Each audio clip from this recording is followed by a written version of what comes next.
Okay, guys, what's up? So, I have the new 2020 cross sections Star Wars from episode 1 to episode 9 dictionary and other films, like Rogue One, Solo. Nothing from Mando, sadly. But here we have the coolest ship, Night Buzzard. And I'll be giving some facts on it. So, first things first is that this ship, if you guys want to read that for a second, I'll try to keep my hand as still as possible.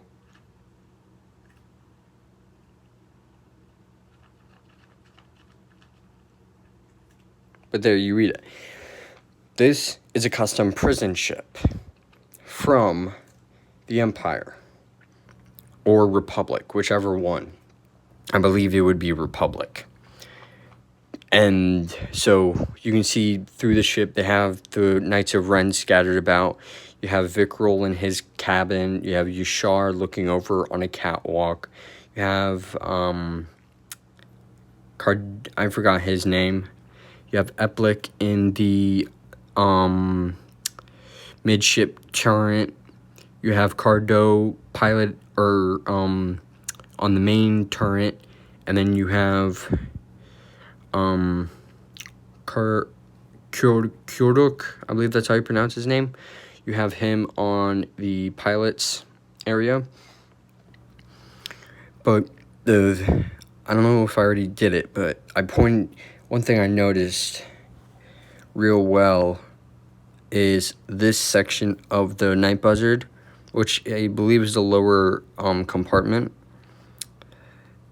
There, you can see a black helmet. I believe that's Vader's helmet. That's obviously a Praetorian Guard helmet. And that's obviously Leia's Bounty Hunter helmet from Return of the Jedi. Now, what I'm thinking is, since the Knights of Ren are from the unknown regions and are unusually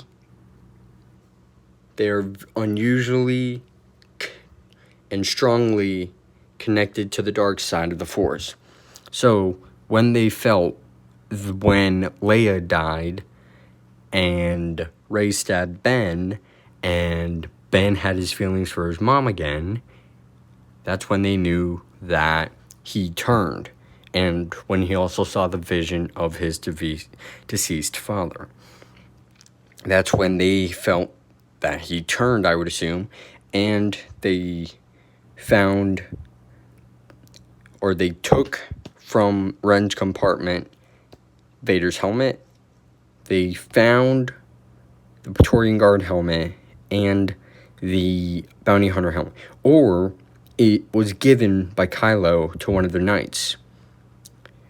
Because maybe the Night Buzzard was on the Supremacy. Because we've known ever since episode 7 that the Knights of Ren have been around. But it is a very interesting ship. The crew, very interesting. The vessel, very, very, very interesting. Everything about it. Now, if you remember the beginning of The Rise of Skywalker, when Kylo goes to Exegol, and then he leaves Exegol with the Knights of Ren, the Night Buzzard, dramatically coming next. You know, when his helmet is being repaired, that's deflector shields, storage for compartments, and function workbench. I believe that chimpanzee that was put in slavery to fix Kylo's helmet, I believe that was done on the Night Buzzard. Tell me what you think in the comments section. And then here, we can see the guns. I have the Lego set, and the Lego set is very inaccurate to where gun placements are. Of course, it's Lego. I mean, I love the company, but they're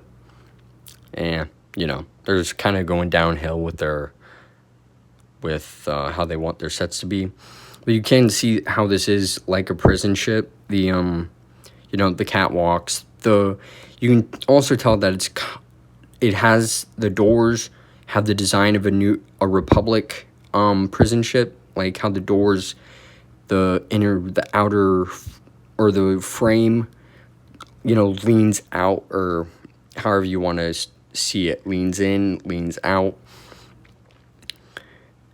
And it's supposed to have, these are the diagnostics on it. Sorry about my light. It's the only good thing I can get for, highlighting some of the stuff.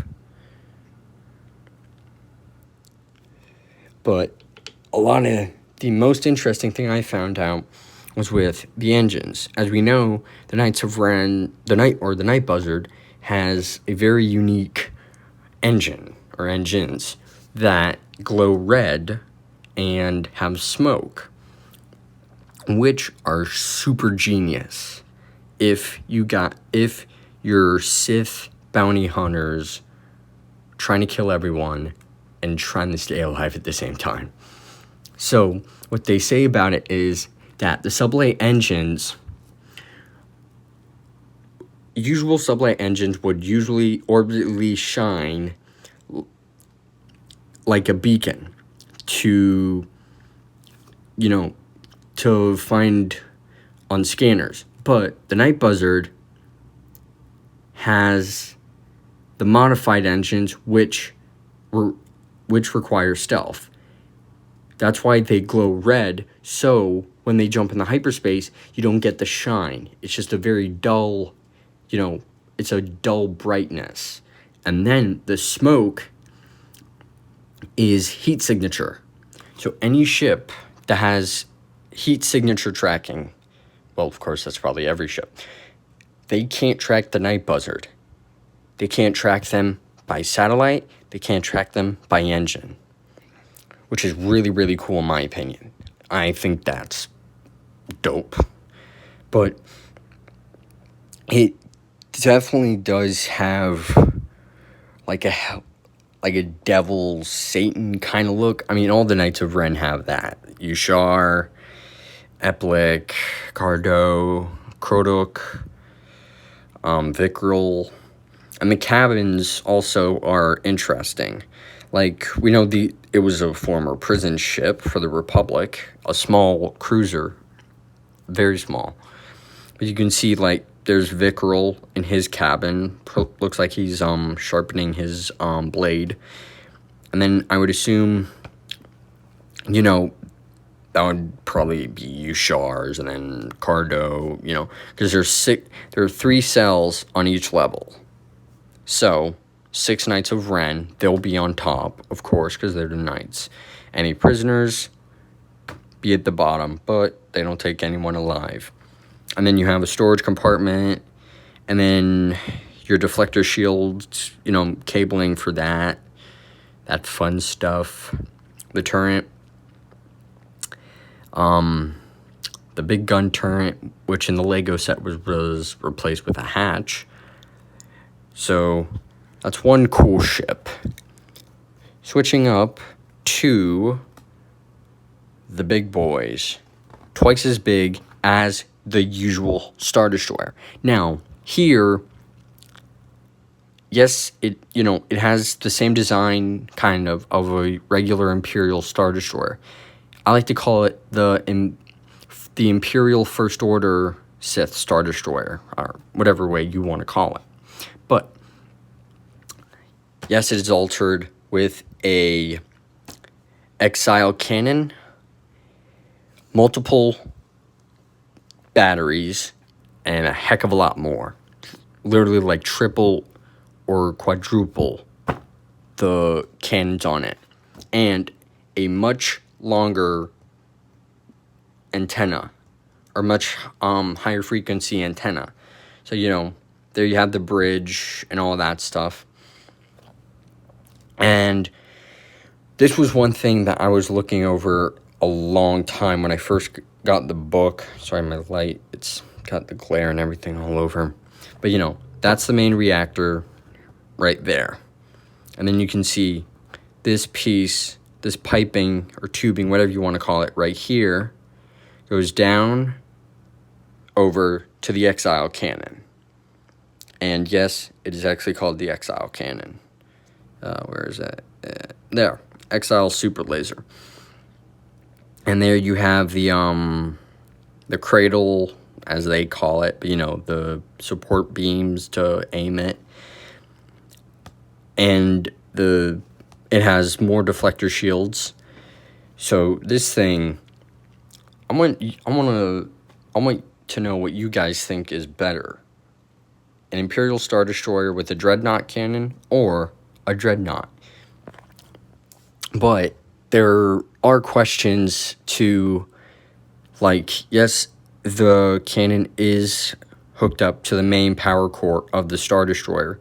So there has to be some way where when they fire, there has to be some way where they block off each line to the rest of the Star Destroyer to shut off the engines, the reactors, the hyperdrives to the engines. So that way, it can charge up the cannon, kind of like Starkiller in a way. But the one thing that really hit me, got me what the heck, is this. Raw material storage. Now, I have no idea what the heck would Palpatine want with the raw materials. Now, that stuff looks like scrap metal to me. But the rest looks like certain types of soil or oats or mud or dirt. Looks like water or, liquid sources. I don't understand that. Maybe there's a small testing facility on the destroyer that they're just not showing in the book, that they test to see, because every planet is different. Jakku's a sandy planet, Kijimi's a mountain snow planet, Crate's a salt mineral planet, Naboo's a valley forest planet, Kashyyyk's a tropical planet, and then Geonosis is a desert planet, and then, you got Coruscant, which is a city planet, technically made out of steel. So maybe they have some experimental area on the destroyer, or where they come from, Exegol. But this thing is absolutely decked out. As you can see, front cannons, and the manufacturer, Crate Internal Engineering, I believe that's how you pronounce it, Model X Systems, XY-Stun class Star Destroyer. The crew of 29,500. The weapons, insane. 40 heavy turbo lasers, 40 ion cannons, 40 point defense laser cannons, 35 variable ordnance warhead launchers, 10 heavy tractor beams, super tractor beams. So that isn't just your regular tractor beam. That's a super tractor beam. And the weird thing is, they only show that one. Usually, on a regular Star Destroyer, you'd have one here, and then, about here. And then one here, but they don't show that for some weird reason. Of course, you have your big old deflector shields and that. But